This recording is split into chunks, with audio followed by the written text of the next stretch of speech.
Um olhar sobre o mundo, a vida e a sociedade, à luz da Palavra de Deus, com Augustus Nicodemos. Olá, estamos começando mais uma edição do programa Em Poucas Palavras. Quero agradecer a sua audiência. Eu sou Natsa Matias, comigo o pastor Augustus Nicodemos, da Primeira Igreja Presbiteriana de Goiânia. Olá, pastor. Olá, Natsa, querido ouvinte. Mais uma vez chegamos até você com poucas palavras de esperança, conforto e esperamos salvação através da Palavra de Deus.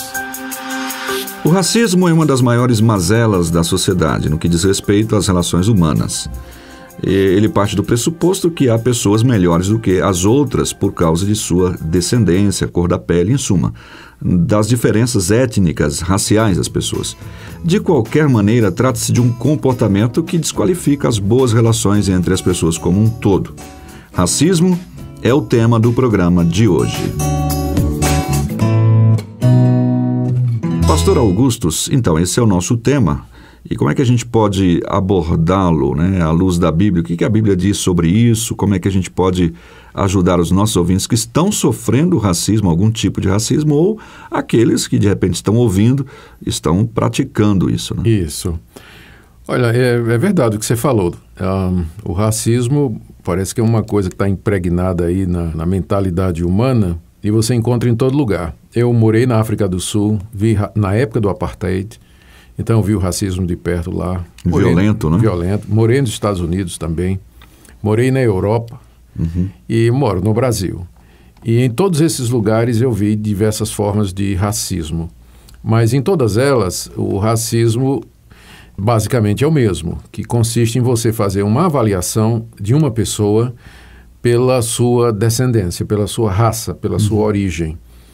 E aí, com base nisso, tratar aquela pessoa de maneira desdenhosa ou desprezá-la, ou mesmo agredi-la, enfim, dar a ela um tratamento negativo por conta da sua raça, não é? No Brasil e em todos esses lugares que eu morei, menos na África do Sul, na época que eu morei, o racismo é definido como crime, né? E no Brasil é crime inafiançável. A pessoa, até por conta de uma piada racista, ela Sim. pode ser processada e, enfim, sofrer aí algum tipo de sanção.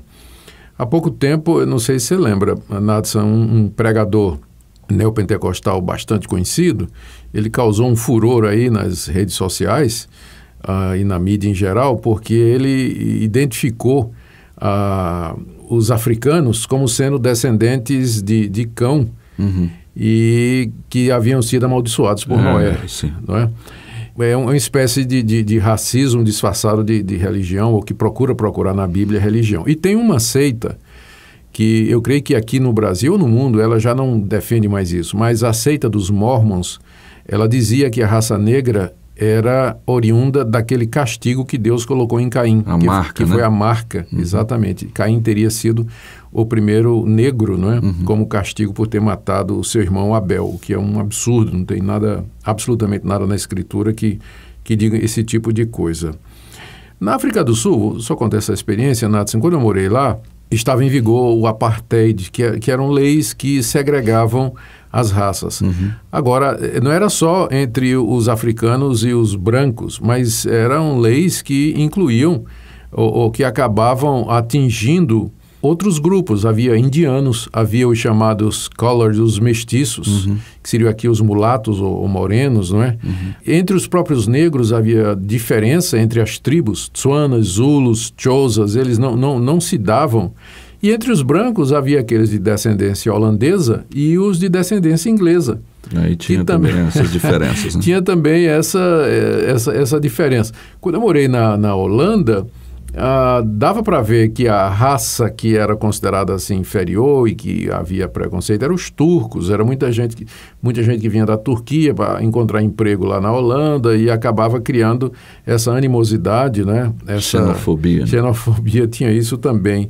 Nos Estados Unidos são os afro-americanos, né? E também os próprios americanos que se estranham, inclusive tiveram guerra por conta disso, e até hoje também isso lá é um problema muito sério. Recentemente agora, no noticiário, né, mataram um rapaz, a polícia matou um rapaz negro, e aí a cidade toda foi às ruas para protestar, estava a maior confusão lá. 2, né, seguidos nesse caso aí. Isso aí.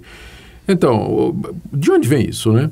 E a resposta é que o racismo ele está enraizado no coração do homem.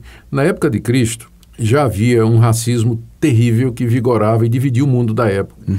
E começava, era de todas as raças, né? Mas começava do ponto de vista da Bíblia, da história que a Bíblia nos narra, começava com os judeus.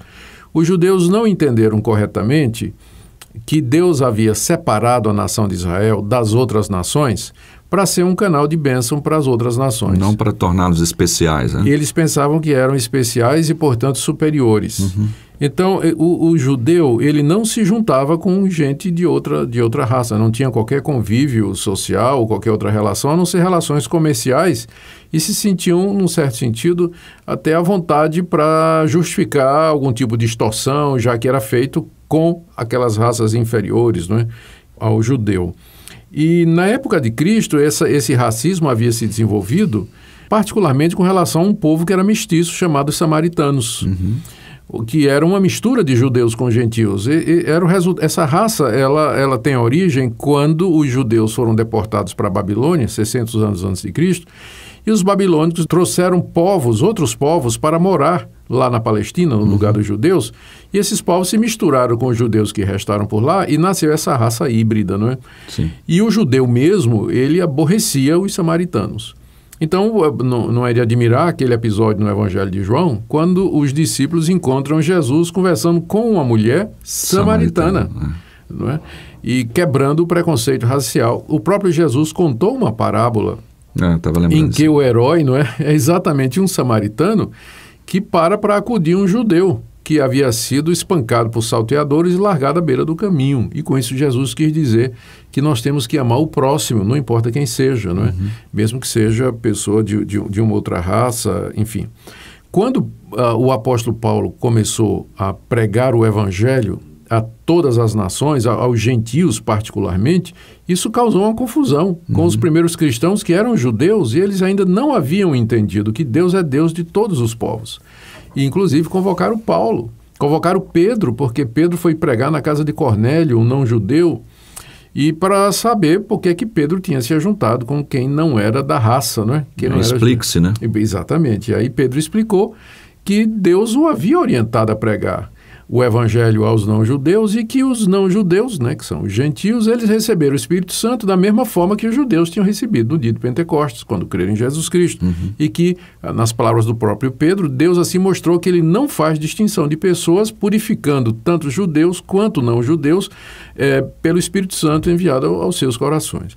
E mais tarde, quando Paulo aparece, ele que se dedicou realmente a pregar o evangelho aos não-judeus, isso criou uma polêmica muito grande. Paulo era perseguido constantemente pelos judeus porque achava inadmissível que o Deus de Israel, que fez uma aliança com Abraão, que separou a nação de Israel, fosse também conceder salvação a outras raças, né, que eles consideravam como sendo inferiores. E eu quero terminar aqui essa minha palavra, Nathan, lembrando mais uma vez a minha experiência na África do Sul no tempo do Apartheid. Lá as leis proibiam que os brancos se relacionassem com os negros. Havia cidades, as chamadas townships, que eram para os negros, as townships que eram para os mulatos, e as cidades dos brancos. Os negros vinham trabalhar na cidade dos brancos, né? E eu me lembro quando eu ia para o correio, que tinha a fila do branco, e se tinha algum negro na fila e chegava um branco, o negro tinha que sair e dar lugar para o branco. Banheiros separados, praia, as praias eram distintas. Mas aí eu tive a oportunidade de visitar um lugar chamado Kwasisabantu. Era uma missão iniciada por um pastor da Alemanha, luterano, que na década de 60 experimentou um grande avivamento espiritual. Milhares de zulus se converteram, era a tribo onde ele trabalhava. E quando eu estive lá com minha esposa, nós visitamos 3 vezes o local, eu fiquei admirado de ver negros, brancos, indianos, mestiços, mulatos, todos juntos, todos na mesma fila, sentando na mesma mesa, participando do mesmo pão. E vi claramente que a solução para o racismo é o Evangelho de Jesus Cristo. Que muda o coração. Que muda o coração, que traz amor ao próximo, que faz com que se entenda que todos pecaram e carecem da glória de Deus, que não tem distinção entre branco, negro, chinês. Não é um problema de raça, de cor, mas somos todos participantes da mesma humanidade decaída e precisamos bebemos todos do mesmo remédio, que é Jesus Cristo nosso Senhor. A igreja deveria ser o local onde o racismo é impensável, porque em Cristo Jesus não tem mais essa distinção. Nós deveríamos amar a todos os irmãos em Cristo, independentemente da raça, da cor, da procedência cultural que eles têm. A igreja é esse lugar onde há essa cura por causa do evangelho, né, da pregação da palavra de Deus, a transformação que Cristo promove. Agora, infelizmente, a gente acaba ouvindo algumas más notícias de pessoas, até dentro das igrejas, procedendo com esse preconceito. Isso é falta de instrução bíblica da parte dos pastores e é falta dos líderes da igreja levar a sério o que diz a palavra de Deus, que racismo é pecado mesmo e tem que ser combatido. Tratar com seriedade. Isso. Bem, nós então tratamos desse assunto, racismo. Caso esteja passando por algo como um caso de racismo, você está sofrendo bullying. Com isso. Exato.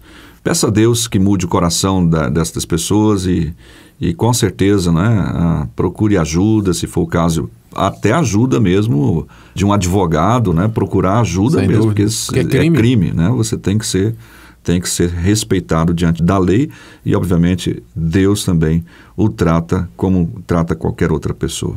Vamos ouvir uma música, daqui a pouquinho a gente volta. De todas as tribos, povos e raças, muitos virão te louvar.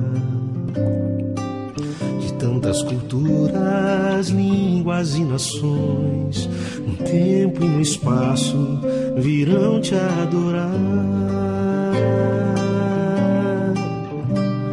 Bendito seja sempre o Cordeiro, Filho de Deus, raiz de Davi.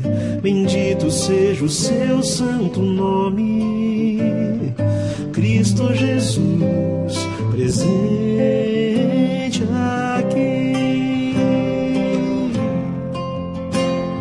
Lararaia, aiararaia. Remidos, comprados, grande multidão, muitos virão te louvar.